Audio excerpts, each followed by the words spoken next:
ಹಿಂದೂ ಧರ್ಮವು ಅನ್ಯ ಮತಗಳ ಪ್ರಭಾವಕ್ಕೊಳಗಾಗಿ ಅಳಿರಂಚಿದ್ದ ಸಮಯದಲ್ಲಿ ಅಖಂಡ ಭಾರತಾದ್ಯಂತ ಸಂಚರಿಸಿ ಹಿಂದೂ ಧರ್ಮವನ್ನು ಪುನರುತ್ಥಾನಗೊಳಿಸಿದ ಮಹಾನ್ ತತ್ವಜ್ಞಾನಿ ಶ್ರೀ ಶಂಕರಾಚಾರ್ಯರ ಜೀವನ ಮತ್ತು ಸಂದೇಶಗಳನ್ನು ಇಂದಿನ ಕಥಾಮಾಲಾ ಸಂಚಿಕೆ 9ರಲ್ಲಿ ಮಂಡಿಸಲಿರುವರು ಶ್ರೀಯುತ ಪದ್ಮನಾಭ ಮರಾಠೆ.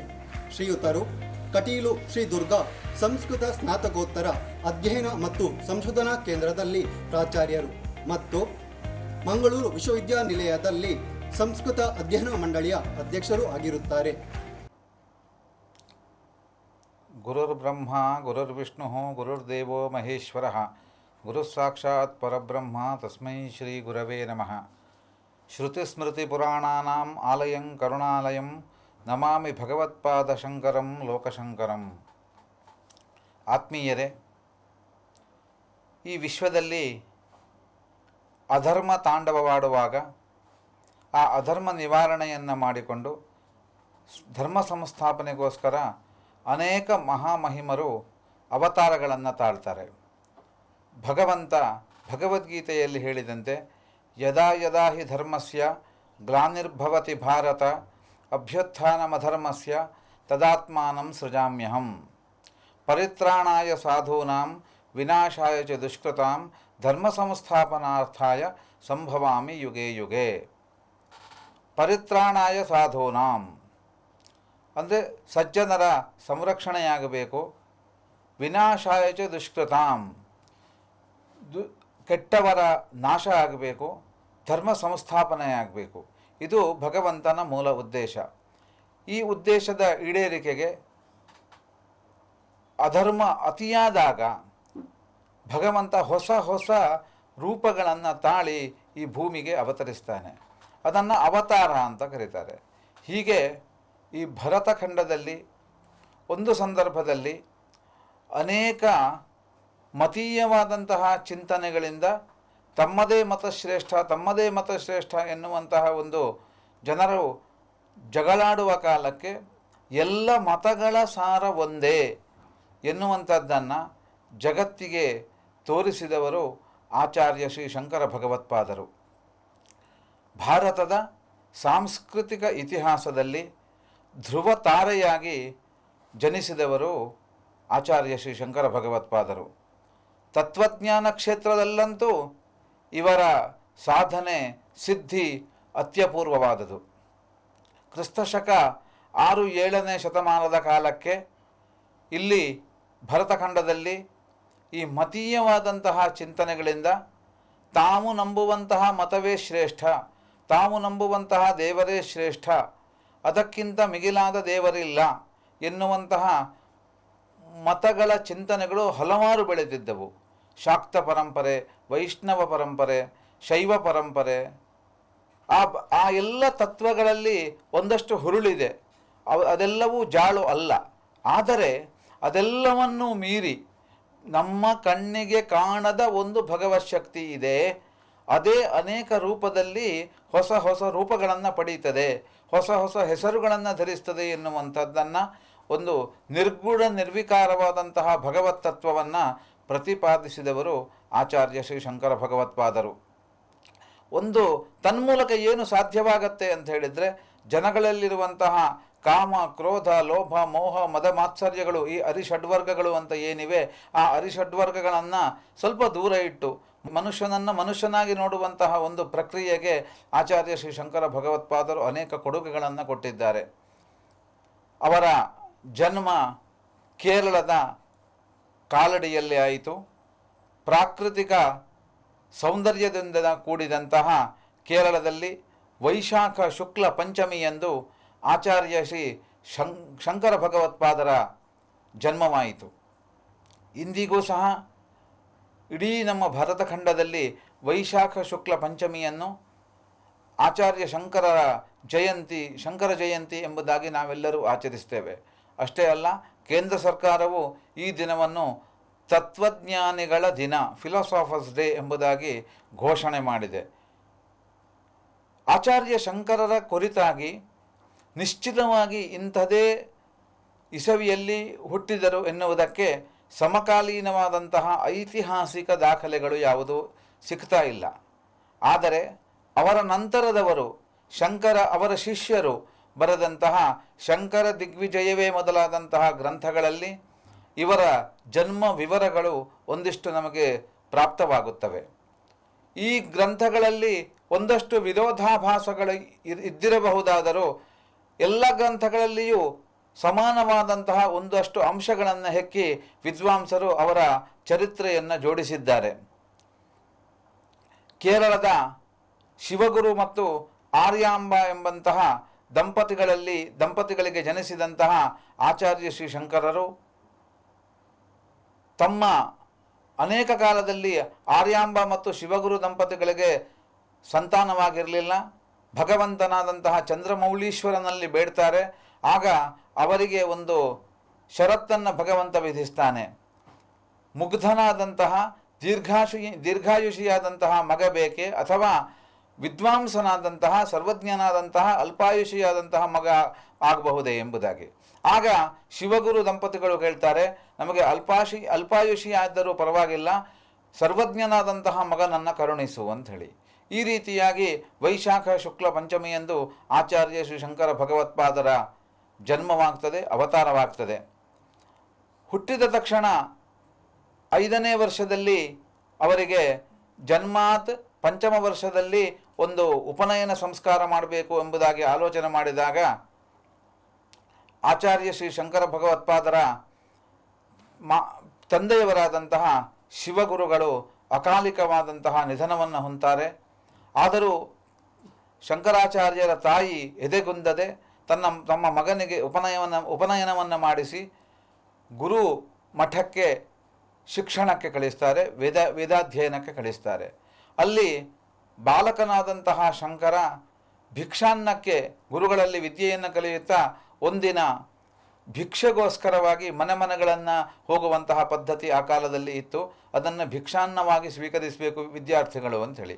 ಅದೇ ರೀತಿ ಒಂದು ಬಂಡ ಹೆಂಗಸಿನ ಮನೆಗೆ ಹೋದಾಗ ಅಲ್ಲಿ ಆ ಮನೆಯ ಹೆಂಗಸು ಭಿಕ್ಷೆ ಹಾಕಲಿಕ್ಕೆ ಏನೂ ಇಲ್ಲ ಎನ್ನುವಂತಹ ಒಂದು ತನ್ನ ಮನಸ್ಸಿನ ಗೋಳನ್ನು, ಬೇಸರವನ್ನು ವ್ಯಕ್ತಪಡಿಸಿ ಕೇವಲ ಒಳಗಡೆ ಇರುವಂತಹ ಒಂದು ನೆಲ್ಲಿಕಾಯಿಯನ್ನು ತಂದು ಭಿಕ್ಷೆ ಹಾಕ್ತಾಳೆ. ಇದರಿಂದ ಆ ಮಾತೆಯ ಹೃದಯದ ಒಂದು ಮರುಗುವಿಕೆ ಆಚಾರ್ಯ ಶ್ರೀ ಶಂಕರ ಭಗವತ್ಪಾದರಿಗೆ ಅರ್ಥವಾಗ್ತದೆ. ಅವರು ಅಲ್ಲಿಯೇ ಆ ಮಹಾಲಕ್ಷ್ಮಿಯನ್ನು ಸ್ತುತಿಸಿ ಕನಕಧಾರಾ ಸ್ತೋತ್ರ ಎನ್ನುವಂತಹ ಸ್ತೋತ್ರದ ಮೂಲಕ ಮಹಾಲಕ್ಷ್ಮಿಯನ್ನು ಪ್ರಾರ್ಥನೆ ಮಾಡಿ ಆ ಮನೆಯಲ್ಲಿ ಬಂಗಾರದ ನೆಲ್ಲಿಕಾಯಿಗಳ ಮಳೆ ಬೀಳುವಂತೆ ಮಾಡ್ತಾರೆ. ಇವತ್ತಿಗೂ ಕೇರಳದಲ್ಲಿ ಅದನ್ನು ಸ್ವರ್ಣತ್ತಿಲಂ, ಆ ಮನೆಯನ್ನು ಸ್ವರ್ಣತ್ತಿಲಂ ಎಂಬುದಾಗಿ ಕರೀತಾರೆ. ಅದರ ಕುರುಹುಗಳಿವೆಯಂತೆ. ಹೀಗೆ ಆಚಾರ್ಯ ಶ್ರೀ ಶಂಕರ ಭಗವತ್ಪಾದರ ವಿದ್ಯಾರ್ಥಿಯಾಗಿದ್ದಾಲೆ ಪ್ರಭಾವವನ್ನು ಗುರುತಿಸಿದಂತಹ ಆ ದೇಶದ ರಾಜ ಅವನನ್ನು ತಮ್ಮ ಆಸ್ಥಾನಕ್ಕೆ ಬರಬೇಕೆಂದು ಕೇಳಿದಾಗ ಆಚಾರ್ಯ ಶ್ರೀ ಶಂಕರರು ಒಪ್ಪದೆ ತಮ್ಮ ಗುರುಕುಲದಲ್ಲೇ ಇರ್ತಾರೆ. ಆಗ ಆ ಮಹಾರಾಜನೇ ಬಂದು ಇವರಿಗೆ ಗೌರವವನ್ನು ಕೊಟ್ಟು ಹೋದಂತಹ ಉಲ್ಲೇಖಗಳಿದೆ. ಮುಂದಕ್ಕೆ ಆಚಾರ್ಯ ಶ್ರೀ ಶಂಕರರ ಕುರಿತಾಗಿ ಒಂದು ಶ್ಲೋಕ ಪ್ರಸಿದ್ಧವಾದದ್ದಿದೆ.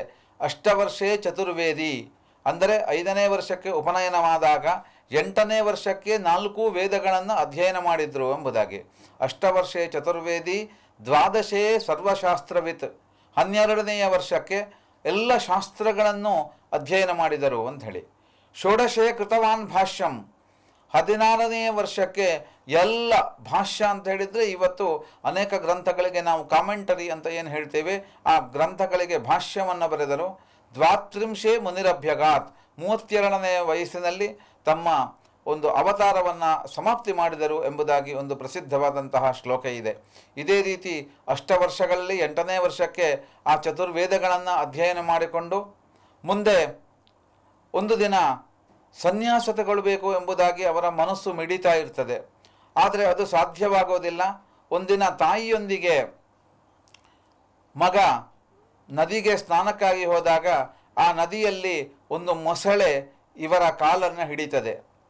ಇನ್ನೇನು ಮೃತ್ಯುವಿನ ಬಾಯಿಗೆ ಆಹಾರವಾಯಿತು ಎನ್ನುವ ಸಂದರ್ಭದಲ್ಲಿ ಆ ಮಗ ತಾಯಿಯನ್ನು ಕೇಳ್ತಾನೆ, ಅಮ್ಮ, ಈಗ ನೀನು ಸನ್ಯಾಸಕ್ಕೆ ಒಪ್ಪಿಗೆಯನ್ನು ಕೊಟ್ಟರೆ ನಾನು ಆತುರ ಸನ್ಯಾಸ ಎನ್ನುವಂತಹ ಒಂದು ವಿಧಿ ಇದೆ, ಅದರಂತೆ ಆತುರ ಸನ್ಯಾಸವನ್ನು ಸ್ವೀಕರಿಸಿ ಆ ಮೃತ್ಯುವಿಗೆ ಅಕಾಲ ಮೃತ್ಯುವಿಗೆ ಗ್ರಾಸವಾಗ್ತೇನೆ ಎಂಬುದಾಗಿ. ಆಗ ತಾಯಿ ಮನಸ್ಸಿಲ್ಲದ ಮನಸ್ಸಿನಿಂದ ಒಪ್ಪಿಗೆಯನ್ನು ಕೊಡ್ತಾಳೆ. ಆಗ ಆತುರ ಸನ್ಯಾಸದಿಂದ ಆಚಾರ್ಯ ಶಂಕರರಿಗೆ ಪುನರ್ಜನ್ಮ ಉಂಟಾಗಿ ಆ ಒಂದು ಮೊಸಳೆ ಏನಿದೆ ಅದು ಕಾಲಿನ ಹಿಡಿತವನ್ನು ಕಡಿಮೆ ಮಾಡ್ತದೆ. ಆಚಾರ್ಯ ಶಂಕರರು ಬದುಕಿ ಉಳಿತಾರೆ. ಅಲ್ಲಿಂದ ಮುಂದಕ್ಕೆ ಕ್ರಮಬದ್ಧವಾದಂತಹ ಸನ್ಯಾಸವನ್ನು ಸ್ವೀಕರಿಸಬೇಕು ಎಂಬುದಾಗಿ ಆಲೋಚನೆ ಮಾಡ್ತಾ ಯಾರನ್ನು ಹುಡುಕಿಕೊಂಡು ಸದ್ಗುರುವನ ಒಂದು ಅನ್ವೇಷಣೆಯಲ್ಲಿ ಹೊರಡ್ತಾರೆ. ನರ್ಮದಾ ನದಿ ತೀರಕ್ಕೆ ಬರ್ತಾರೆ. ನರ್ಮದಾ ನದಿ ತೀರದಲ್ಲಿ ಗೋವಿಂದ ಭಗವತ್ಪಾದರು ಎಂಬಂತಹ ಒಬ್ಬ ಅತ್ಯಂತ ಸನ್ಯಾಸಿಗಳು ಅದೇ ರೀತಿ ಸಾಧಕರು ಇರ್ತಾರೆ. ಅವರಲ್ಲಿ ಆ ನರ್ಮದಾ ನದಿ ತೀರದಲ್ಲಿ ತಮ್ಮ ನರ್ಮದಾ ನದಿಯ ಒಂದು ಪ್ರವಾಹವನ್ನು ಆಚಾರ್ಯ ಶಂಕರರು ತಮ್ಮ ತಪಸ್ಸಿನ ಪ್ರಭಾವದಿಂದ ಕಡಿಮೆಗೊಳಿಸಿ ಗೋವಿಂದ ಭಗವತ್ಪಾದರನ್ನು ಸೇರಿಕೊಂಡು ಅವರ ಶಿಷ್ಯರಾಗಿ ಅವರಲ್ಲಿ ವಿಧಿವತ್ ಸನ್ಯಾಸವನ್ನು ಸ್ವೀಕಾರ ಮಾಡಿ ಅವರ ಅಪೇಕ್ಷೆಯಂತೆ ಈ ಪ್ರಪಂಚದಲ್ಲಿ ಅದ್ವೈತದ ಒಂದು ಪರಾಕಾಷ್ಠೆಯನ್ನು ಅದ್ವೈತದ ತತ್ವವನ್ನು ತಿಳಿಸುವಲ್ಲಿ ತಮ್ಮದಾದಂತಹ ಕೊಡುಗೆಗಳನ್ನು ಕೊಡ್ತಾರೆ. ಮುಂದಕ್ಕೆ ಗೋವಿಂದ ಭಗವತ್ಪಾದರ ಆಜ್ಞೆಯಂತೆ ಇವರು ಕಾಶಿಗೆ ಹೋಗ್ತಾರೆ. ಕಾಶಿಯಲ್ಲಿ ಮಣಕರ್ಣಿಕಾ ಘಟ್ಟದಲ್ಲಿ ಅನೇಕ ವಿದ್ಯಾರ್ಥಿಗಳಿಗೆ ಪಾಠವನ್ನು ಮಾಡ್ತಾರೆ. ಅಲ್ಲಿ ಒಂದು ಹೊಸದಾದಂತಹ ಸಂದರ್ಭವು ಅವರಿಗೆ ಪ್ರಾಪ್ತವಾಗ್ತದೆ. ಒಂದಿನ ಚಂಡಾಲ ಎದುರುಗಡೆ ಹೋಗ್ತಾ ಇದ್ದಾಗ ಆ ಚಂಡಾಲನನ್ನು ದೂರ ಹೋಗು ಎಂಬುದಾಗಿ ಶಂಕರ ಭಗವತ್ಪಾದರು ಹೇಳಿದಾಗ ಆ ಚಂಡಾಲ ಕೇಳ್ತಾನೆ, ನೀನು ದೂರ ಹೋಗು ಎನ್ನುವುದು ನನ್ನ ದೇಹಕ್ಕೋ ಅಥವಾ ಆತ್ಮಕ್ಕೋ ಎಂಬುದಾಗಿ. ಆಗ ಶಂಕರರಿಗೆ ಆ ಆತ್ಮಕ್ಕೆ ಯಾವುದೇ ಜಾತಿ ಮತಗಳ ಸೋಂಕಿಲ್ಲ ಎಂಬಂತಹ ಅರಿವುಂಟಾಗ್ತದೆ. ಆ ಭಗವಂತನೇ ಆಚಾರ್ಯ ಶಂಕರರನ್ನು ಪರೀಕ್ಷಿಸಿದ ಎಂಬಂತಹ ಒಂದು ಐತಿಹ್ಯವಿದೆ. ಅಲ್ಲಿಂದ ಮುಂದಕ್ಕೆ ಆಚಾರ್ಯ ಶಂಕರ ಭಗವತ್ಪಾದರು ಮುಂದಕ್ಕೆ ಹೋಗಿ ಅಲ್ಲಿಂದ ಬದರಿಕಾಶ್ರಮಕ್ಕೆ ಹೋಗ್ತಾರೆ. ಕಾಶಿಯಿಂದ ಬದರಿಕಾಶ್ರಮಕ್ಕೆ ಹೋಗಿ ಅಲ್ಲಿ ಜ್ಯೋತಿರ್ಮಠ, ಅಲ್ಲಿ ಮಹಾವಿಷ್ಣುವಿನ ಒಂದು ದೇವಸ್ಥಾನವನ್ನು ಸ್ಥಾಪನೆ ಮಾಡ್ತಾರೆ. ಜ್ಯೋತಿರ್ಮಠದಲ್ಲಿ ಒಂದು ಉತ್ತರ ಆಮ್ನಾಯ ಮಠವನ್ನು ಸ್ಥಾಪನೆ ಮಾಡ್ತಾರೆ. ತದನಂತರ ಕೇದಾರಕ್ಕೆ ಹೋಗ್ತಾರೆ. ಅಲ್ಲಿಯೂ ಮಠವನ್ನು ಸ್ಥಾಪನೆ ಮಾಡ್ತಾರೆ. ಅಲ್ಲಿ ವ್ಯಾಸರು ಇದ್ದಂತಹ ಒಂದು ಗುಹೆ ಇದೆ. ಆ ಗುಹಾಲಯದಲ್ಲಿ ಭಗವಾನ್ ವ್ಯಾಸರೇ ಮಹಾಭಾರತವನ್ನು ರಚಿಸಿದರು ಎನ್ನುವಂತಹ ಐತಿಹ್ಯ ಇರುವಂತಹ ಜಾಗದಲ್ಲಿ ಅದ್ವೈತ ಪರಕವಾದಂತಹ ಬ್ರಹ್ಮಸೂತ್ರಕ್ಕೆ ಭಾಷ್ಯವನ್ನು ಬರೀತಾರೆ. ಆ ಭಾಷ್ಯ ರಚನೆ ನಡೆದ ಮೇಲೆ ಇನ್ನು ಪ್ರಪಂಚದಲ್ಲಿ ಈ ಭರತಖಂಡದಲ್ಲಿ ಧರ್ಮವನ್ನು ಸ್ಥಾಪನೆ ಮಾಡಬೇಕು, ಇದಕ್ಕೋಸ್ಕರ ಅನೇಕ ಕಾರ್ಯಗಳಿವೆ ಎಂಬುದಾಗಿ ಆಲೋಚನೆ ಮಾಡಿಕೊಂಡು ಅಲ್ಲಿಂದ ದಕ್ಷಿಣದ ಕಡೆಗೆ ಹೊರಡ್ತಾರೆ. ಶ್ರೀಶೈಲ ಮೊದಲಾದಂತಹ ಕಡೆಗಳಲ್ಲಿ ತಿರುಗಾಡಿ ಬಂದು ಶೃಂಗೇರಿಗೆ ಬರ್ತಾರೆ. ಶೃಂಗೇರಿಗೆ ಬಂದಾಗ ಅಲ್ಲಿ ತಮಗೆಲ್ಲ ಗೊತ್ತೇ ಇರುವಂಥದ್ದು ಸಹಜ ವೈರವಿದ್ದಂತಹ ಒಂದು ಕಪ್ಪೆಯ ಮೇಲೆ ಒಂದು ನಾಗದೇವರು ಆ ನೆರಳನ್ನು ಕೊಡುವಂತಹ ಚಿತ್ರ ನೋಡಿ ಇದು ಒಂದು ಸಮನ್ವಯಕ್ಕೆ ಒಳ್ಳೆಯ ಜಾಗ ಎಂಬುದಾಗಿ ಆಲೋಚನೆ ಮಾಡಿ ಕರ್ಮಕಾಂಡ ಜ್ಞಾನಕಾಂಡಗಳ ಸಮನ್ವಯ ಎಂಬಂತಹ ಅರ್ಥದಲ್ಲಿ ಅಲ್ಲಿ ದಕ್ಷಿಣಾಮ್ನಾಯ ಪೀಠವನ್ನು ಸ್ಥಾಪನೆ ಮಾಡ್ತಾರೆ. ತಮ್ಮ ಶಿಷ್ಯರಾಗಿ ಬಂದಂತಹ ಸುರೇಶ್ವರಾಚಾರ್ಯರನ್ನು ಆ ಮಠಕ್ಕೆ ಪ್ರಥಮ ಮಠಾಧಿಪತಿಗಳನ್ನು ಮಾಡ್ತಾರೆ. ಇದಕ್ಕೆ ಮೊದಲೇ ಉತ್ತರದಲ್ಲೇ ಒಂದು ಘಟನೆ ನಡೀತದೆ. ಯಾವಾಗ ಆಚಾರ್ಯ ಶಂಕರರು ತಮ್ಮ ಒಂದು ವಾದಗಳ ಪ್ರಭಾವದಿಂದ ಅದ್ವೈತವನ್ನು ಸ್ಥಾಪನೆ ಮಾಡ್ತಾ ಇದ್ರು, ಆ ಕಾಲದಲ್ಲಿ ಕುಮಾರಿಲ ಭಟ್ಟರು ಎನ್ನುವರು ಕರ್ಮಕಾಂಡ ನಿಷ್ಣಾತರಾಗಿದ್ದರು. ಅವರನ್ನು ಭೇಟಿಯಾಗಲಿಕ್ಕೆ ಹೋದಾಗ ಆ ಕುಮಾರಿಲ ಭಟ್ಟರು ಯಾವುದೋ ಒಂದು ತಪಸ್ಸಿನಲ್ಲಿ ಇದ್ದದ್ರಿಂದ ತಮ್ಮ ಶಿಷ್ಯನಾದಂತಹ ಮಂಡನ ಮಿಶ್ರನನ್ನು ಒಂದು ಸಂವಾದಕ್ಕೆ ಕರೀಬೇಕು, ಆದ್ದರಿಂದ ಆ ಶಿಷ್ಯನನ್ನು ಸೇರಿಕೋ ಎಂಬುದಾಗಿ ಕುಮಾರಿಲ ಭಟ್ಟರು ಹೇಳಿದಾಗ ಆಚಾರ್ಯ ಶಂಕರರು ಮಂಡನ ಮಿಶ್ರರ ಮಾಹಿಷ್ಮತಿ ನಗರದ ಕಡೆಗೆ ಬರ್ತಾರೆ. ಅಲ್ಲಿ ಆಚಾರ್ಯ ಮಂಡನ ಮಿಶ್ರರ ಪತ್ನಿ ಭಾರತಿ ಅವರನ್ನೇ ನಿರ್ಣಾಯಕರನ್ನಾಗಿಸಿ ತಮ್ಮ ವಾದವನ್ನು ಮಂಡಿಸ್ತಾರೆ. ಮಂಡನ ಮಿಶ್ರರು ತಮ್ಮ ವಾದವನ್ನು ಮಂಡಿಸ್ತಾರೆ. ಇಬ್ಬರಿಗೂ ಒಳ್ಳೆಯ ರೀತಿಯ ಕರ್ಮಕಾಂಡ ಜ್ಞಾನಕಾಂಡಗಳ ಕುರಿತಾದಂತಹ ಒಂದು ವಾದ ವಿವಾದ ನಡೀತದೆ. ಕೊನೆಗೆ ಮಂಡನ ಮಿಶ್ರರು ವಾದದಲ್ಲಿ ಸೋಲ್ತಾರೆ. ಉಭಯ ಭಾರತಿ ಅನೇಕ ಪ್ರಶ್ನೆಗಳನ್ನು ಕೇಳ್ತಾಳೆ. ಆ ಉಭಯ ಭಾರತೀಯ ಪ್ರಶ್ನೆಗಳಿಗೂ ಸಮರ್ಪಕವಾದಂತಹ ಉತ್ತರವನ್ನು ನೀಡಿದಂತಹ ಆಚಾರ್ಯ ಶಂಕರರು ಕರಾರಿನ ಒಪ್ಪಂದದಂತೆ ಮಂಡನ ಮಿಶ್ರರನ್ನು ಸನ್ಯಾಸವನ್ನು ದೀಕ್ಷೆ ನೀಡಿ ಸುರೇಶ್ವರಾಚಾರ್ಯ ಎಂಬುದಾಗಿ ಅವರಿಗೆ ಅಭಿಧಾನವನ್ನು ಕೊಟ್ಟು ಅವರನ್ನು ಕರ್ಕೊಂಡು ಶೃಂಗೇರಿಗೆ ಬರ್ತಾರೆ. ಈ ರೀತಿಯಾಗಿ ಶೃಂಗೇರಿಯಲ್ಲಿ ಆ ಸುರೇಶ್ವರಾಚಾರ್ಯರನ್ನು ಮಠಾಧಿಪತಿಗಳನ್ನಾಗಿ ಮಾಡಿ ಕೊನೆಗೆ ಅಲ್ಲಿಂದ ಮುಂದಕ್ಕೆ ಒಂದೊಂದೇ ಕ್ಷೇತ್ರಗಳನ್ನು ಪುನಃ ಉತ್ತರದ ಕಾಲ ವಿಶೇಷವಾಗಿ ಆ ಸಂದರ್ಭದಲ್ಲಿ ಕಾಲಟಿಯ ಕಡೆಗೆ ಬರ್ತಾರೆ. ಕಾಲಟಿಯಲ್ಲಿ ಈ ಹಿಂದೆ ತಾವು ಈ ಜನ್ಮದಿಂದ ಆ ಸನ್ಯಾಸವನ್ನು ಸ್ವೀಕರಿಸಿದಾಗ ಹೊರಟಂತಹ ಆಚಾರ್ಯ ಶಂಕರರು ತಾಯಿಗೆ ಒಂದು ಮಾತನ್ನು ಕೊಟ್ಟಿರ್ತಾರೆ, ನಿನ್ನ ಅಂತ್ಯಕಾಲದಲ್ಲಿ ಬಂದು ನಾನು ನಿನ್ನನ್ನು ಸೇರ್ತೇನೆ ಅಂತ ಹೇಳಿಕೊಂಡು. ಆ ಸಂದರ್ಭದಲ್ಲಿ ತಕ್ಷಣ ಶೃಂಗೇರಿಯಲ್ಲಿ ಮಠ ಸ್ಥಾಪನೆಯಾದ ಮೇಲೆ ತಮ್ಮ ತಾಯಿಯ ನೆನಪಾಗಿ ಕೇರಳಕ್ಕೆ ಹೋಗ್ತಾರೆ, ಕಾಲಟಿಗೆ ಹೋಗ್ತಾರೆ. ಆಗ ತಾನೇ ಶಯ್ಯೆಯಲ್ಲಿ ಇದ್ದಂತಹ ಆರ್ಯಾಂಬೆ ಮಗನನ್ನು ಕಂಡು ಸಂತೋಷ ಪಡ್ತಾಳೆ. ಸಂತೋಷದಿಂದ ಕೊನೆಯ ದಿವಸಗಳನ್ನು ಎಣಿಸುತ್ತಾ ಅಲ್ಲಿಯೇ ಅವಳು ಪರಂಧಾಮವನ್ನು ಆಯ್ತಾಳೆ. ಆಗ ಆಚಾರ್ಯ ಶಂಕರರು ತಮ್ಮ ತಾಯಿಗೆ ಕೊಟ್ಟಂತಹ ವಚನದಂತೆ ತಾವೇ ಮುಂದೆ ನಿಂತು ತಾಯಿಯ ಅಂತ್ಯಕರ್ಮವನ್ನು ನಡೆಸ್ತಾರೆ. ಆದರೆ ಆ ಕಾಲದ ಸಂಪ್ರದಾಯದಂತೆ ಸನ್ಯಾಸಿಗಳು ಯಾವುದೇ ಹಿರಿಯರ ಅಂತ್ಯಕರ್ಮಗಳನ್ನು ನಡೆಸಬಾರದು ಎನ್ನುವಂತಹ ದೃಷ್ಟಿಯಿಂದ ಆ ಸ್ಥಳೀಯರಾದಂತಹ ಕರ್ಮಕಾಂಡದ ನಿಷ್ಣಾತರು ಅವರಿಗೆ ಸಹಾಯವನ್ನು ಮಾಡೋದಿಲ್ಲ. ಆಗ ಆಚಾರ್ಯ ಶಂಕರರು ತಮ್ಮ ತಪಸ್ಸಿನ ಪ್ರಭಾವದಿಂದ ಯೋಗಾಗ್ನಿಯನ್ನು ಸೃಷ್ಟಿಸುವುದರ ಮೂಲಕ ತನ್ನ ತಾಯಿಯ ದಹನ ಕ್ರಿಯೆಯನ್ನು ನೆರವೇರಿಸ್ತಾರೆ. ಇಲ್ಲಿ ನಮಗೆ ತಿಳಿದು ಬರುವ ಅಂಶ ಏನಂತ ಹೇಳಿದರೆ, ಒಂದು ನಿಯಮ ಇರುವಂತಹದ್ದು ಸಾಮಾನ್ಯ ಜನರಿಗೆ. ಆ ಅಧಿಗತ ತತ್ವದ ಯಾರಿಗೆ ಅರಿವಾಗುತ್ತದೆಯೋ ಆ ತತ್ವದ ಅರಿವಾದವರಿಗೆ ಆ ವಿಧಿ ನಿಷೇಧಗಳು ಅಂತ ಇರೋದಿಲ್ಲ ಅಂಥೇಳಿ ಇದನ್ನು ನಮ್ಮ ಶಾಸ್ತ್ರಕಾರರು ಅನೇಕ ಕಡೆಗೆ ಹೇಳಿದ್ದಾರೆ. ನಮ್ಮಲ್ಲಿ ನಿಯಮ ಮತ್ತು ಯಮ ಅಂತ ಎರಡಿದೆ. ನಿಯಮ ಅಂತ ಹೇಳಿದರೆ ಎಕ್ಸ್ಟರ್ನಲ್ ರೂಲ್ಸ್, ಈ ಹೊರಗಿನ ಒಂದು ನಿಯಮಗಳು, ಕಂಡೀಷನ್ಸ್ ಅಂತ ನಾವೇನು ಹೇಳ್ತೇವೆ, ಅದನ್ನು ನಿಯಮಗಳು ಅಂತ ಹೇಳ್ತೇವೆ. ಅದು ಯಾರಿಗೆ ಅನ್ವಯವಾಗತ್ತೆ ಅಂತ ಹೇಳಿದರೆ ಆ ನಿಯಮಗಳನ್ನು ಪಾಲಿಸುವುದರ ಮೂಲಕ ಒಳಗಡೆಗೆ ಪರಿವರ್ತನೆ ಆಗಬೇಕು. ಅದನ್ನು ಯಮ ಅಂತ ಕರೀತಾರೆ. ಒಳಗಡೆಯ ಪರಿವರ್ತನೆಯನ್ನು ಯಮವೆಂಬುದಾಗಿಯೂ ಹೊರಗಡೆಯ ಒಂದು ಎಲ್ಲರಿಗೂ ಸೇರುವ ರೀತಿಯಲ್ಲಿ ಮಾಡಿಕೊಂಡಂತಹ ಒಪ್ಪಂದಗಳನ್ನು ನಿಯಮಗಳೆಂದು ಕರೀತಾರೆ.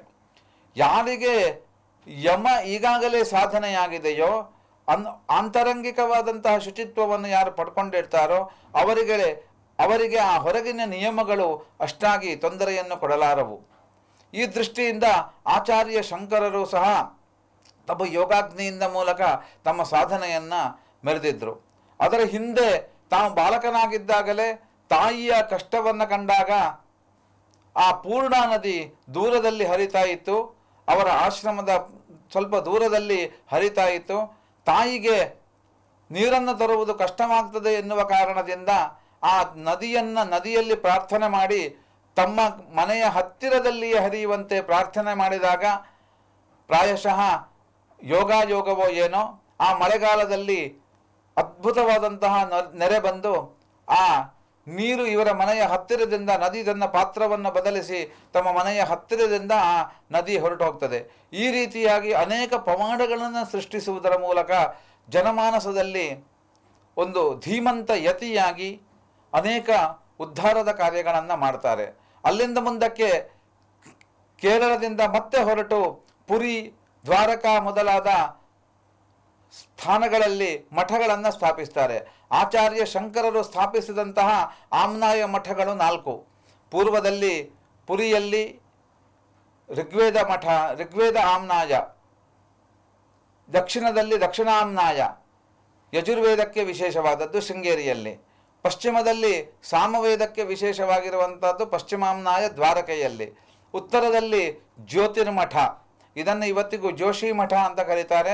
ಅಥರ್ವ ವೇದಕ್ಕೆ ಸಂಬಂಧಪಟ್ಟಂತಹ ಅಲ್ಲಿ ಚಿಂತನೆಗಳು ಇದೆ. ಈ ರೀತಿಯಾಗಿ ನಮ್ಮ ದೇಶದ 4 ದಿಕ್ಕುಗಳಲ್ಲಿ 4 ಮಠಗಳನ್ನು ಸ್ಥಾಪನೆ ಮಾಡುವುದರ ಮೂಲಕ ಧರ್ಮ ಸಂಸ್ಥಾಪನೆಯ ಒಂದು ವಿಶೇಷವಾದಂತಹ ಕೈಂಕರ್ಯವನ್ನು ಆಚಾರ್ಯ ಶ್ರೀ ಶಂಕರ ಭಗವತ್ಪಾದರು ನೆರವೇರಿಸ್ತಾರೆ. ನಮ್ಮ ಸನಾತನ ಸಂಸ್ಕೃತಿಯ ಸಂರಕ್ಷಣೆಗೆ ಒಂದು ದಿಗ್ರಕ್ಷೆ ಎನ್ನುವಂತೆ 4 ದಿಕ್ಕುಗಳಲ್ಲಿ 4 ಮಠಗಳನ್ನು ಸ್ಥಾಪನೆ ಮಾಡ್ತಾರೆ. ತನ್ಮೂಲಕ ಧರ್ಮವನ್ನು ಜನಮಾನಸಕ್ಕೆ ತಲುಪಿಸುವಂತಹ ಜವಾಬ್ದಾರಿಯನ್ನು ತಮ್ಮ ಶಿಷ್ಯರ ಮೂಲಕ ವಿಧಿವತ್ತಾಗಿ ನೆರವೇರಿಸ್ತಾರೆ. ಆಚಾರ್ಯ ಶ್ರೀ ಶಂಕರರು ಈ ರೀತಿ ನಿರ್ಗುಣ ಬ್ರಹ್ಮದ ಪ್ರತಿಪಾದಕರಾಗಿ. ನಿರ್ಗುಣ ಬ್ರಹ್ಮ ಅಂದರೆ ಏನು ಅಂತ ಎಲ್ಲರಿಗೂ ಒಂದು ಸಹಜವಾಗಿ ಆಸಕ್ತಿ ಬರುವಂಥದ್ದು. ಅದನ್ನು ಲೌಕಿಕ ಉದಾಹರಣೆಯ ಮೂಲಕ ಹೇಳಬಹುದು. ಯಾಕಂದರೆ ಇವತ್ತಿನ ಕಾಲದಲ್ಲಿ ನಮ್ಮ ವಿಜ್ಞಾನದ ವಿದ್ಯಾರ್ಥಿಗಳಿಗೆ ಅಥವಾ ವಿಜ್ಞಾನದ ಯುಗದಲ್ಲಿ ಇರುವಂತಹ ನಮಗೆ ಈ ನಿರ್ಗುಣ ಬ್ರಹ್ಮ ಅರ್ಥವಾಗುವಂಥದ್ದು ಸುಲಭವೂ ಹೌದು, ಅತ್ಯಂತ ಸಮಂಜಸವೂ ಹೌದು.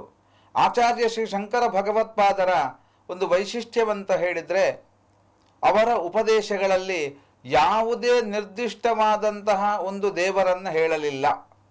ಉದಾಹರಣೆಗೆ ಶಿವನೇ ದೊಡ್ಡವನು, ವಿಷ್ಣುವೇ ದೊಡ್ಡವನು, ದೇವಿಯೇ ದೊಡ್ಡವಳು ಎಂಬುದಾಗಿ ಅವರು ಆ ರೀತಿಯಾಗಿ ಹೇಳಿಲ್ಲ. ಸಾಂದರ್ಭಿಕವಾಗಿ ಆ ರೀತಿಯಾದಂತಹ ಮಾತುಗಳು ಬಂದಿವೆಯೇ ಹೊರತು, ಆದರೆ ವಾಸ್ತವವಾಗಿ ಅವರು ಪ್ರತಿಪಾದಿಸಿರುವುದು ನಿರ್ಗುಣ ಬ್ರಹ್ಮನನ್ನು. ಈ ನಿರ್ಗುಣ ಬ್ರಹ್ಮ ಅಂತ ಹೇಳಿದರೆ ಇದು ಪ್ರಪಂಚದ ಎಲ್ಲ ಮತವನ್ನು ನಂಬುವಂತಹ ಎಲ್ಲರಿಗೂ ಅನ್ವಯವಾಗುವಂತಹ ಒಂದು ಸೂತ್ರ. ಆ ನಿರ್ಗುಣ ಬ್ರಹ್ಮ ಅಂತ ಹೇಳಿದರೆ ಒಂದು ಉದಾಹರಣೆ ಹೇಳ್ತೇನೆ. ಇವತ್ತು ನಾವು ಈ ವಿದ್ಯುತ್ತಿನ ಯುಗದಲ್ಲಿದ್ದೇವೆ. ವಿದ್ಯುತ್ ನಮಗೆ ಒಂದು ಟ್ಯೂಬ್ಲೈಟಿನ ಮುಖಾಂತರ ಕಾಣ್ತದೆ. ವಿದ್ಯುತ್ತು ಎನ್ನುವಂತಹದ್ದು ಬೆಳಕಾಗಿ ನಮಗೆ ಕಾಣ್ತದೆ. ಆದರೆ ನಾವು ಟ್ಯೂಬ್ಲೈಟಲ್ಲಿ ಕಾಣುವಂತಹ ಬೆಳಕನ್ನೇ ವಿದ್ಯುತ್ ಅಂತ ಹೇಳಲಿಕ್ಕೆ ಬರೋದಿಲ್ಲ. ಯಾಕೆ ಅಂತ ಹೇಳಿದರೆ, ಫ್ಯಾನಿನ ಮೂಲಕವೂ ಅದೇ ವಿದ್ಯುತ್ ಪ್ರವಹಿಸಿ ಅದು ಗಾಳಿಯ ರೂಪದಲ್ಲಿ ನಮಗೆ ಅನುಭವವನ್ನು ಕೊಡ್ತದೆ.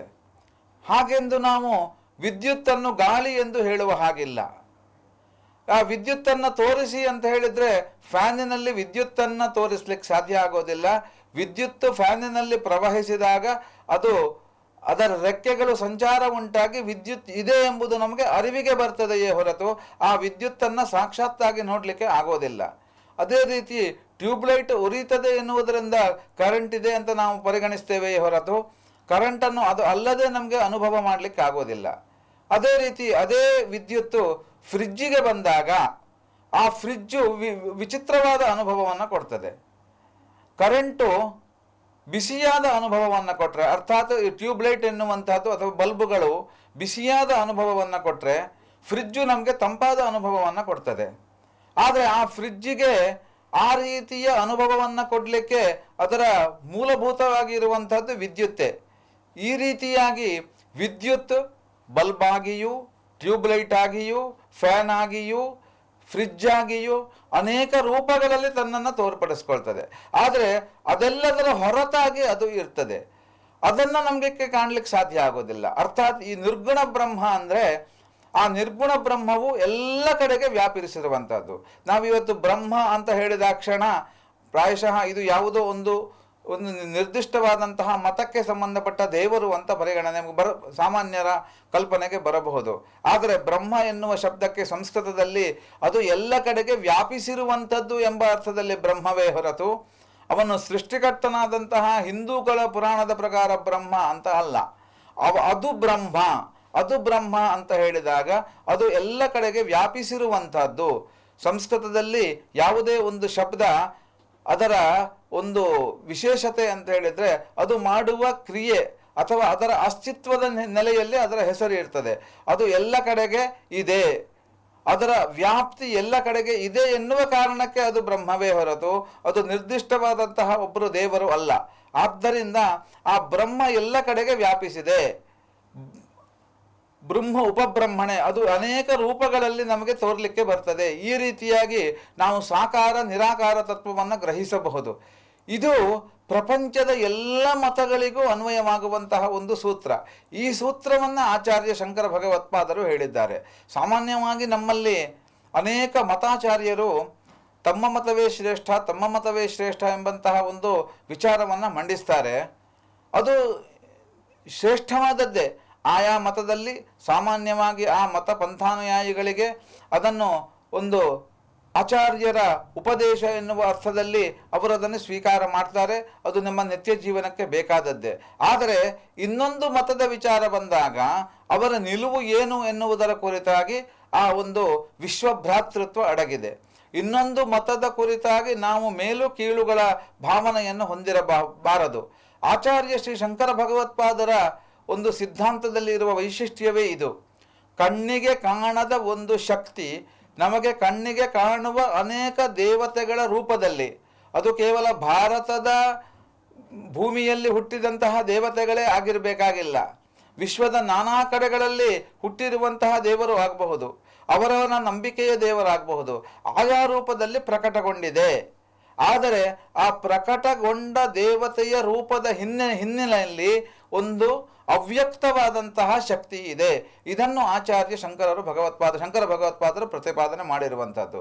ಅವರ ಒಂದು ಉಪದೇಶದ ವೈಶಿಷ್ಟ್ಯ ಅಂತ ಹೇಳಿದರೆ, ಅವರು ಅನೇಕ ರೀತಿಯ ಗ್ರಂಥಗಳನ್ನು ರಚನೆ ಮಾಡಿದ್ದಾರೆ. ಬ್ರಹ್ಮಸೂತ್ರ ಭಾಷ್ಯ ಅಥವಾ ಉಪನಿಷತ್ ಭಾಷ್ಯ, ಭಗವದ್ಗೀತೆಗೆ ಭಾಷ್ಯವನ್ನು ಬರೆದಿದ್ದಾರೆ. ಈ ರೀತಿಯಾಗಿ ಭಾಷ್ಯಗಳ ಮೂಲಕ ಸ್ವತಂತ್ರ ಪ್ರಕರಣ ಗ್ರಂಥಗಳು ಅರ್ಥಾತ್ ವಿವೇಕ ಚೂಡಾಮಣಿಯಂತಹ, ಉಪದೇಶ ಸಹಸ್ರಿಯಂತಹ ವಿಶೇಷವಾದಂತಹ ಸ್ವತಂತ್ರ ಪ್ರಕರಣ ಗ್ರಂಥಗಳನ್ನು ಬರೆದಿದ್ದಾರೆ. ಜೊತೆಗೆ ಜನಮಾನಸಕ್ಕೆ ಬೇಕಾಗುವಂತಹ ಅನೇಕ ಸ್ತೋತ್ರಗಳ ರಚನೆಯನ್ನು ಮಾಡಿದ್ದಾರೆ. ಈ ಸ್ತೋತ್ರಗಳಲ್ಲಿ ಇವತ್ತು ಸ್ತೋತ್ರಗಳು ಅಂತ ಹೇಳಿದರೆ ಸಾಮಾನ್ಯವಾಗಿ ನಮಗೆ ಭಗವಂತನ ಒಂದು ರೂಪ, ಭಗವಂತನ ಗುಣ, ಭಗವಂತನ ಮಹಿಮೆಯನ್ನು ಕೊಂಡಾಡುವ ಸ್ತೋತ್ರಗಳೇ ಹೆಚ್ಚು ನಮಗೆ ಕಾಣಲಿಕ್ಕೆ ಸಿಗ್ತದೆ. ಆದರೆ ಆಚಾರ್ಯ ಶಂಕರ ಭಗವತ್ಪಾದರ ಸ್ತೋತ್ರಗಳಲ್ಲಿರುವಂತಹ ವಿಶೇಷತೆ ಅಂತ ಹೇಳಿದರೆ, ಇಲ್ಲಿ ಕೇವಲ ಭಗವಂತನ ನಾಮರೂಪ ವರ್ಣನೆ ಮಾತ್ರ ಅಲ್ಲ, ಅದರ ಮೂಲಕ ನಮ್ಮಲ್ಲಿ ಆಗಬೇಕಾದಂತಹ ಪರಿವರ್ತನೆ ಏನು ಇದು ಸಹ ಅದರಲ್ಲಿ ವ್ಯಕ್ತವಾಗ್ತದೆ. ಉದಾಹರಣೆಗೆ ಈ ವಿಷ್ಣು ಷಟ್ಪದಿ ಎನ್ನುವಂತಹ ಸ್ತೋತ್ರದಲ್ಲಿ ಅವಿನಯಮಪನಯ ವಿಷ್ಣು, ನನ್ನಲ್ಲಿರುವಂತಹ ಅವಿನಯವನ್ನು ದೂರ ಮಾಡು. ಇದು ಯಾರೂ ಕೇಳಬಹುದು, ಇದನ್ನು ಇಂತಹ ಮತಪಂಥದವರೇ ಕೇಳಬೇಕೆಂಬುದಾಗಿ ಇಲ್ಲ. ನನ್ನಲ್ಲಿರುವಂತಹ ಅವಿಧೇಯತೆಯನ್ನು ದೂರ ಮಾಡು, ನನ್ನ ಮನಸ್ಸನ್ನು ಒಳ್ಳೆಯ ಕಡೆಗೆ ಹೋಗುವಂತೆ ಮಾಡು. ಈ ಪ್ರಾರ್ಥನೆಯನ್ನು ಪ್ರತಿಯೊಬ್ಬರೂ ಮಾಡಬಹುದಾಗಿದೆ. ಅದರಂತೆ ಅವರ ಇನ್ನೊಂದು ವಿಶೇಷವಾದಂತಹ ಒಂದು ಸ್ತೋತ್ರ ಅಂತ ಹೇಳಿದ್ರೆ ಭಜಗೋವಿಂದಂ. ಭಜಗೋವಿಂದಂ ಭಜಗೋವಿಂದಂ ಭಜಗೋವಿಂದಂ ಮೂಢಮತೆ, ಇದು ಬಹಳ ಪ್ರಸಿದ್ಧವಾದಂತಹ ಸ್ತೋತ್ರ. ಇಲ್ಲಿ ಗೋವಿಂದ ಎನ್ನುವಂತಹದ್ದು ಒಂದು ಸಾಂಕೇತಿಕ. ಈ ಗೋವಿಂದ ಎನ್ನುವಂತಹ ಒಂದು ಸಾಂಕೇತಿಕತೆಯ ಹಿಂದೆ ವಿಶೇಷವಾದದ್ದನ್ನು ಹೇಳಿದ್ದಾರೆ. ಉದಾಹರಣೆಗೆ ಒಂದು ಅದರಲ್ಲಿ ಹೇಳಲಿಕ್ಕೆ ಬಯಸ್ತೇನೆ. ಸತ್ಸಂಗತ್ವೇ ನಿಸ್ಸಂಗತ್ವಂ, ನಿಸ್ಸಂಗತ್ವೇ ನಿರ್ಮೋಹತ್ವಂ, ನಿರ್ಮೋಹತ್ವೇ ನಿಶ್ಚಲತತ್ವಂ, ನಿಶ್ಚಲತತ್ವೇ ಜೀವನ್ಮುಕ್ತಿ. ನೋಡಿ, ಸತ್ಸಂಗದ ಭಜ ಗೋವಿಂದಂ ಭಜ ಗೋವಿಂದಂ ಗೋವಿಂದಂ ಭಜ ಮೂಢಮತೆ. ಸತ್ಸಂಗತ್ವೇ ನಿಸ್ಸಂಗತ್ವಂ, ನಾವು ಸಜ್ಜನರ ಒಂದು ಸಂಸರ್ಗವನ್ನ ಮಾಡಬೇಕಂತೆ. ಸತ್ಸಂಗ ಅಂತ ಕರೀತಾರೆ. ಇವತ್ತು ಅನೇಕ ಸತ್ಸಂಗಗಳು ಅಲ್ಲಿ ನಡೀತವೆ. ಸತ್ಸಂಗತ್ವ, ಸತ್ಸಂಗ ಅಂದರೆ ಸಜ್ಜನರ ಸಂಘ. ಸಜ್ಜನರ ಸಂಘವದು ಹೆಜ್ಜೆಯನ್ನು ಸವಿದಂತೆ ಎಂಬುದಾಗಿ ಹಿರಿಯರು ಹೇಳಿರುವಂಥದ್ದು ನಮಗೆಲ್ಲ ಗೊತ್ತೇ ಇದೆ. ಆ ಸತ್ಸಂಗ ಮಾಡಿದಾಗ ಏನಾಗತ್ತೆ ಅಂತ ಹೇಳಿದ್ರೆ ನಿಸ್ಸಂಗತ್ವ, ಅರ್ಥಾತ್ ನಮಗೆ ಯಾವುದೇ ಒಂದು ವಿಷಯಗಳ ಒಂದು ಚಿಂತೆ ಇದೆ. ಇವತ್ತು ನಾವು ಧನಾದಿ ಜೀವನದಲ್ಲಿ ಶ್ರೇಷ್ಠವಾದದ್ದು ಯಾವುದು ಅಂತ ಹೇಳಿದಾಗ ದುಡ್ಡೇ ದೊಡ್ಡಪ್ಪ ಎಂಬುದಾಗಿ ನಮಗೆ ಅದರ ಕುರಿತಾದಂತಹ ಮೋಹ ಉಂಟಾಗ್ತದೆ. ಈ ಪ್ರಪಂಚದಲ್ಲಿ ಕಾಮ, ಕ್ರೋಧ, ಲೋಭ, ಮೋಹಗಳೇ ನಮಗೆ ದೊಡ್ಡದಾಗಿ ಕಾಣ್ತವೆ. ಆದರೆ ಅದಕ್ಕಿಂತ ಕಷ್ಟ ಕಾಲದಲ್ಲಿ ಇದು ಯಾವುದು ನಮಗೆ ಸಹಾಯಕ್ಕೆ ಬರೋದಿಲ್ಲ ಎನ್ನುವಂಥದ್ದು ನಮಗೆ ಎಷ್ಟೋ ಸಂದರ್ಭದಲ್ಲಿ ಅರಿವಾದದ್ದಿದೆ. ಆದ್ರಿಂದ ನಾವು ಸತ್ಸಂಗವನ್ನು ಮಾಡಬೇಕು. ಆ ಸತ್ಸಂಗದಿಂದ ಈ ಲೌಕಿಕವಾದಂತಹ ಆಶೆ ಅಭಿಲಾಷೆಗಳು ಕಡಿಮೆಯಾಗ್ತದೆ. ಆ ನಿಸ್ಸಂಗತ್ವದಿಂದ ನಿರ್ಮೋಹತ್ವ, ಒಂದು ರೀತಿಯ ಆ ವಿಷಯಗಳಲ್ಲಿ ಮೋಹ ಇಲ್ಲದಿರುವಿಕೆ, ಎಲ್ಲ ಸಮಸ್ಯೆಗಳಿಗೆ ಮೂಲ ಕಾರಣ ಮೋಹ ಅಂತ ಹೇಳಿಕೊಂಡು ಆ ಮೋಹ ಕಡಿಮೆಯಾಗ್ತದೆ. ನಿರ್ಮೋಹತ್ವೇ ನಿಶ್ಚಲತತ್ವಂ, ಆ ನಿರ್ಮೋಹತ್ವ ಹೋದಾಗ ನಮ್ಗೆ ನಿಶ್ಚಲವಾದಂತಹ ತತ್ವದ ಅರಿವಾಗತ್ತೆ. ನಮ್ಗೆ ಕಷ್ಟಕಾಲ ಬಂದಾಗ ಹೊರಗಡೆ ಹೋಗ್ಲಿಕ್ಕೆ ಸಹ ಸಾಧ್ಯವಾಗುವುದಿಲ್ಲ, ಸರ್ಕಾರ ನಿಷೇಧ ಮಾಡಿದೆ ಎನ್ನುವಂತಹ ಸಂದರ್ಭಗಳಲ್ಲಿ ನಮ್ಗೆ ಆ ನಿರ್ಮೋಹತ್ವ ಉಂಟಾಗ್ತದೆ. ಆಗ ಆ ನಿಶ್ಚಲ ತತ್ವ ಯಾವುದು ಎಂಬುದಾಗಿ ಅರಿವಾಗ್ತದೆ. ನಿಶ್ಚಲ ತತ್ವ ಅರಿವಾದಾಗ ಅದೇ ಜೀವನ್ಮುಕ್ತಿ. ಇಂತಹ ಮುಕ್ತಿಯನ್ನು ನಾವು ಜೀವನದಲ್ಲಿ ಸಾಧಿಸುವುದೇ ನಿಜವಾದ ಜೀವನದ ಉದ್ದೇಶ. ಅದಕ್ಕೋಸ್ಕರ ನಾವು ಏನು ಮಾಡಬೇಕು? ಮಾಕುರು ಧನ ಜನ ಯೌವನ ಗರ್ವಂ. ನಾವು ನನ್ಗೆ ಧನಬಲ ಇದೆ, ಜನಬಲ ಇದೆ, ಯೌವನ ಇದೆ ಎನ್ನುವಂತಹ ಗರ್ವವನ್ನು ನಾವು ಪಡಬಾರ್ದು. ಯಾಕಂದ್ರೆ ಹರತಿ ನಿಮೇಷಾತ್ ಕಾಲ ಸರ್ವಂ. ಒಂದು ಕ್ಷಣ ಈ ಕಾಲ, ಈ ಪ್ರಕೃತಿ ಮನಸ್ಸು ಮಾಡಿದ್ರೆ ಒಂದು ಕ್ಷಣದಲ್ಲಿ ಇದೆಲ್ಲವನ್ನು ನಾಶ ಮಾಡ್ತದೆ. ಧನಬಲ ಇದೆ, ಧನಬಲ ಹೋಗ್ಬಹುದು, ಜನಬಲ ಹೋಗ್ಬಹುದು, ಯೌವನ ಬಲ ಹೋಗ್ಬಹುದು. ಈ ಎಲ್ಲ ಗರ್ವವನ್ನು ನಾವು ದೂರ ಮಾಡಿದಾಗ ಮಾಯಾಮಯಮಿದ ಮಖಿಲಂ ಬುದ್ಧ್ವಾ, ಇದು ಮಾಯಾಮಯವಾದಂತಹ ಪ್ರಪಂಚ ಎಂಬುದಾಗಿ ಗೊತ್ತಾದಾಗ ಬ್ರಹ್ಮಪದಂತ್ವಂ ಪ್ರವಿಶ ವಿದಿತ್ವ, ಆ ಬ್ರಹ್ಮಪದಕ್ಕೆ ಹೋಗಬೇಕು, ಅದೇ ಜೀವನ್ಮುಕ್ತಿ. ಈ ರೀತಿಯಾಗಿ ಆಚಾರ್ಯ ಶ್ರೀ ಶಂಕರ ಭಗವತ್ಪಾದರು ಜೀವನ್ಮುಕ್ತಿಯ ಮೂಲಕ ಮತ್ತೆ ವಿದೇಹ ಮುಕ್ತಿ ಇತ್ಯಾದಿಗಳು ಇದ್ದೇ ಇರುವಂಥದ್ದು. ಇದನ್ನು ಸಾಧಿಸಿದಾಗ ಸಹಜವಾಗಿಯೇ ಧರ್ಮದ ಸ್ಥಾಪನೆಯಾಗ್ತದೆ. ಮನುಷ್ಯ ಸಾಮೂಹಿಕವಾದ ನಾನು ಎಲ್ಲರನ್ನೂ ಪರಿವರ್ತನೆ ಮಾಡ್ತೇನೆ ಅಂತಲ್ಲ, ನನ್ನನ್ನು ನಾನು ಬದಲಾವಣೆ ಮಾಡಿಕೊಳ್ತೇನೆ. ಪ್ರಪಂಚದಲ್ಲಿ ಒಬ್ಬ ಬದಲಾವಣೆಯಾದರೂ ಸಹ ಪ್ರಪಂಚ ಬದಲಾವಣೆಗೆ ಸಹಕಾರ ಆಗುತ್ತೆ. ಈ ದೃಷ್ಟಿಯಿಂದ ಆಚಾರ್ಯ ಶಂಕರರ ಉಪದೇಶಗಳು ವ್ಯಕ್ತಿ ಸಂಸ್ಕಾರಕ್ಕೆ ಒಂದು ಉನ್ನತವಾದಂತಹ ಆದರ್ಶವನ್ನು ಕೊಡ್ತಾ ಇವೆ ಎಂಬಂತಹ ತತ್ವವನ್ನು ನಾವು ಇದರಿಂದ ತಿಳಿಯಬಹುದಾಗಿದೆ. ಈ ರೀತಿ ಶಂಕರ ಭಗವತ್ಪಾದರ ಜೀವನವೇ ನಮಗೆ ಒಂದು ಆದರ್ಶ. ಶಂಕರ ಭಗವತ್ಪಾದರು ನಡೆದ ದಾರಿಯೇ ಒಂದು ನಮಗೆ ಆದರ್ಶ. ಅವರ ತತ್ವ ವಿಚಾರಗಳು ನಮಗೆ ಆದರ್ಶ ಪ್ರಾಯವಾಗಿವೆ. ಇಂತಹ ಒಂದು ಆಚಾರ್ಯ ಶಂಕರರ ಜೀವನ ಹಾಗೂ ಸಂದೇಶವನ್ನು ವೀಕ್ಷಿಸಿದಂತಹ ತಮಗೆಲ್ಲರಿಗೂ ಸಹ ವಂದನೆಗಳು.